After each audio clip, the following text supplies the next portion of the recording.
বৈরী আবহাওয়ার কারণে দেশের সমুদ্র বন্দরগুলোর ৩ নম্বর সতর্ক সংকেত দেখাতে বলা হয়েছে। বুধবার আবহাওয়ার এক সতর্ক বার্তায় এই তথ্য জানায় আবহাওয়া অধিদপ্তর। সংস্থাটি জানায়, সক্রিয় মৌসুমী বায়ুর প্রভাবে উত্তর বঙ্গোপসাগর এলাকায় গভীর সঞ্চালনশীল মেঘমালা সৃষ্টি হচ্ছে। উত্তর বঙ্গোপসাগর, বাংলাদেশের উপকূলীয় এলাকা এবং সমুদ্র বন্দরগুলোর উপর দিয়ে দমকা ও ঝোড়ো হাওয়া বয়ে যেতে পারে। এ কারণে চট্টগ্রাম, কক্সবাজার, মোংলা ও পায়রা সমুদ্র বন্দরকে ৩ নম্বর স্থানীয় সতর্ক সংকেত দেখাতে বলা হয়েছে।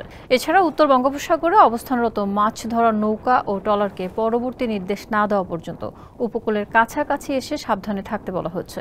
এদিকে সক্রিয় মৌসুমী বায়ুর প্রভাবে দেশের ৪টি বিভাগে ভারী থেকে অতি ভারী বৃষ্টি হতে পারে বলে আভাস দিয়েছে আবহাওয়া অধিদপ্তর। স্যান্ডেলিনা সো, রূপচর্চায় আভিজাত্য। সেই সঙ্গে ২ বিভাগে ভারী বৃষ্টির কারণে ভূমিধসের শঙ্কা রয়েছে বলেও জানানো হয়েছে।